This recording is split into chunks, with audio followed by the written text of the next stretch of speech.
What's up, everybody? Welcome back to the Dream Catchers Fishing Channel. Wow, I don't know if you saw our last video. We won the WCU Bass Cats New Year's Day benefit tournament.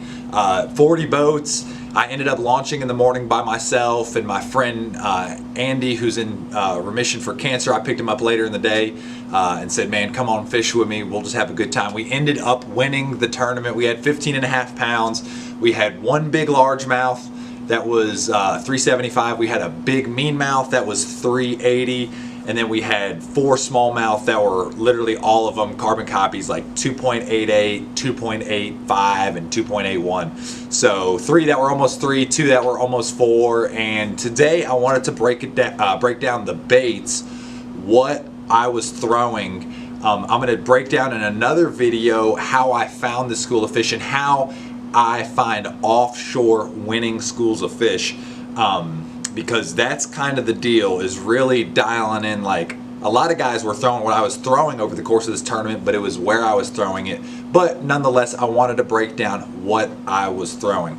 First and foremost, I always think about matching the hatch in all of our lakes, Western North Carolina, upstate South Carolina, North Georgia, right? So what's matching the hatch? What do we have? We've got massive amounts of blueback herring in the lake, massive amounts of threadfin shad in most of our lakes, and then trout. I tried to make the trout thing work in pre-fish, didn't really have anything come to fruition on that. I did have one big spot, about 4 pounds, try to eat a depths 250 during the tournament. I didn't put it in the footage because you couldn't really see him, but I had one big one try to eat a depths 250 trout colored. But other than that, I was really trying to match the hatch in regards to blueback herring. So for me, it was like, let me figure out what they're doing as far as herring go. And when I think about matching herring, I think about, honestly, swim baits, spinner baits, but really swim baits, and more specifically, a small swim bait. So this is a Kitech 3.3 in Pro Blue Red Pearl Belly. This bait is absolutely phenomenal. The 3.3 inch size, and that is a 6th Sense Divine swim bait head. It's a screw lock head. We have them at Dream Catchers Fishing, dreamcatchersfishing.com. You can buy everything I talk about on our online website or in the store. But anyways, the unique thing about this head, that's a 7/16 ounce head, so almost a ½ ounce head. It has a super realistic eye, and then the 3.3, and when it's sunny, like it was kind of off and on intermittent clouds and sun. So when I think about that, when it's cloudy, I like to throw something that's white, pearl white, that absorbs the light. And when it's sunny, I like to throw something that has a dark back and a lighter belly. Well, since it was kind of, you know, a little bit overcast, a little bit sunny, kind of partly cloudy, super windy, and some rain mixed in, the Pro Blue with the red pearl belly is the bait, because it has the pearl belly to absorb the light when it's cloudy, but it also has that natural finish when it's sunny. So for me, right off the bat, when I checked the forecast, I said, man, that's the color that I'm probably going to be throwing. You may have seen in the video, I caught one almost 4 pound largemouth on a white one. It was purely dark or overcast and kind of drizzly in the morning, so I used French pearl, ended up catching a big largemouth. But the key was that 7/16 ounce head. Those fish were on a main river channel down there in about 30 to 35 foot of water, and if you're throwing a 1/4 ounce head, it just took so long to get down there. If you were throwing a 1/4 ounce head, it was also windy, which meant it was really hard to feel the bite, and I didn't want to go to a spinning rod because I knew the caliber of fish that lived there were a lot of 2.5 to potential 4 pound fish. So I went with 12 pound Seagar Invisex fluorocarbon to pair up with that 7/16 ounce head. And then that Pro Blue Red Pearl Belly, that was the deal, right? So I would throw it out there, I'd let it hit the bottom, and essentially I would let it just kind of hit off the bottom, and I'd just lift it up and let it pendulum fall and hit the bottom, and lift it up and let it pendulum fall and hit the bottom. And I just literally kept doing that kind of sequence, and they just tick it. And I just reeled down to make sure I felt that pressure and that rod loading, and when I would, I'd set the hook. So here's a couple of the key fish catches from the tournament on that bait there.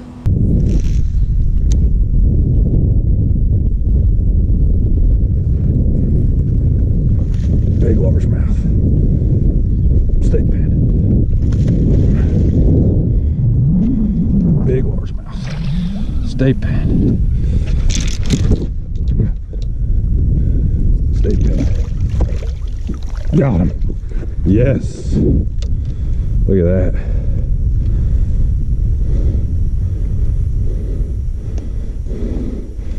Look at that, baby.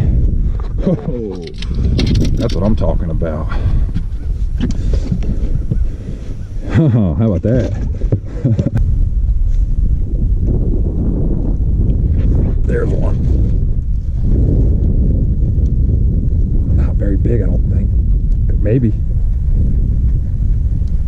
Come up like a smallmouth. Dude, I think it's a big one.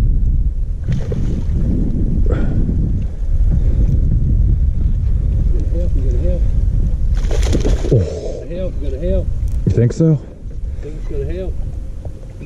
Oh, it's gonna be close. Oh, dude, it's gonna be close. Oh, yes.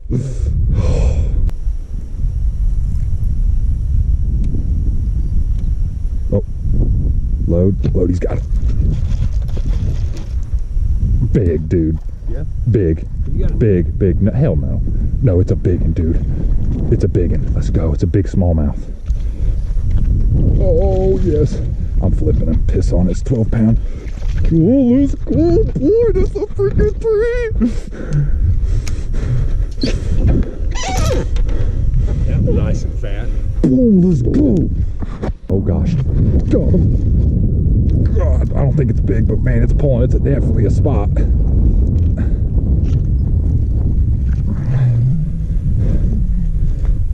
Golly. It might be a good one. Oh my gosh, it's a giant smallmouth. I see it. Oh. Keep it, baby. Keep it. Keep it. Head down.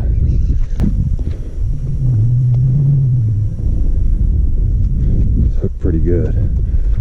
Oh, dude. Man, I'll say this, if we land... Looks like she inhaled it.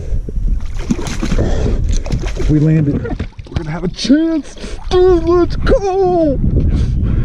You don't need my help. All right, so the next bait I was throwing, if you go back and watch the video, obviously it was an Alabama rig, most specifically the Hog Farmer Harvester. This bait is really unique just in the sense it has a lot of flash. There's 7 blades, 7 arms. I'm using 1 1/8 ounce heads to really get down there on the bottom. And same deal, Pro Blue, Red Pearl, and man, they're just teethed up how many tooth marks are all over this. But listen, one thing that I always do that's so different on my A-rigs, I add what I call the stiff arm up front. And here's the deal, honestly, you know what % of your casts get fouled up with an Alabama rig. I'd be willing to bet anywhere between a third to as high as a half, depending on the rig and how you're casting it. I literally, look at me in my eyes, I did not foul a single time. Not one, only time the bait was fouled was when 2 bass or a bass absolutely creamed it and got the arms tangled up. I did not foul. So if you think about if 2/3 of your casts are efficient and I did not foul, which means 100% of my casts were efficient. If you're making 400 casts on the course of a day with an A-rig that are effective out of 600, and I'm making 600 casts that are effective and efficient, I'm casting 200 more times with better efficiency than the average guy throwing an A-rig. So the stiff arm right there, you can see, literally always keeps the line out in front of that A-rig. So I'd let it sink down to the bottom, slow roll it, pump it, slow roll it. Sometimes I'd burn it up off the bottom and I'd get them to react to it. But that was 100% the deal. I've got it paired on a Dobbin 7'9" Fury swim bait rod. It's a 1 to 5 ounce. I've got a Tatula 150 that I'm using, and then this is 20 pound Seagar and Vizex that I was throwing. And that whole setup right there, absolutely beast, fantastic. And those were the 2 baits. The deal was I could catch a lot of 2 to 2.5 pound fish, potential 3 pound fish on the A-rig. But man, when it was like, they were finicky, I could see them on Panoptics. The little ones would eat that A-rig. I said, I need to slow down and be a little more natural, be a little more subtle and stealthy with my presentation. And that's when I'd go back to the Kitech with the 7/16 ounce head and the 12 pound test, and I would get those big bites. 3 out of 5 of our fish, the 3 biggest fish we weighed in, all came on the 6th Sense head, 7/16 ounce with the 3.3 Kitech. And then I caught a lot of fish on it that were smaller, but the 3 biggest ones ate that, and then the A-rig was responsible for a majority of the fish. Here's some highlights with the A-rig.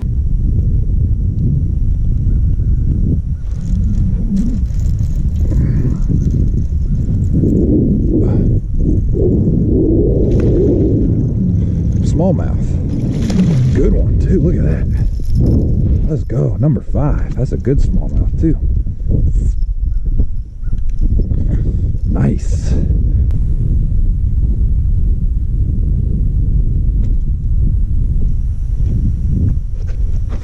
Oh my God. Got him. Got him. Another big smallmouth. Let's go. Let's go. Another big smallie. Wow.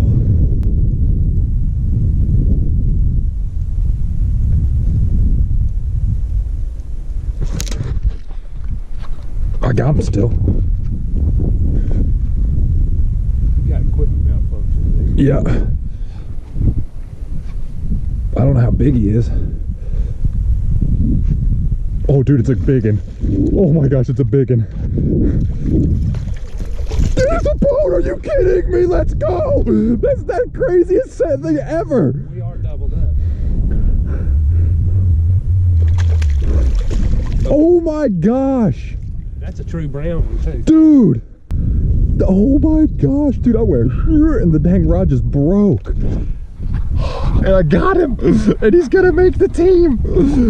He's gonna squat up. Oh my gosh. Damn, I just want to help with one fish. Dude, almost 3 pounds. 275. So that was that. Thanks for watching the video.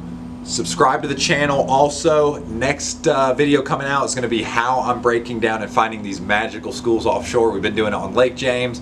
We've been doing it on Lake Jocassee. Did it on Fontana. There's a certain way I'm finding these giant schools offshore that are really memory making, big bass slaying schools. So anyways, stay tuned. Subscribe to our channel for that. You definitely won't want to miss it. Appreciate you guys.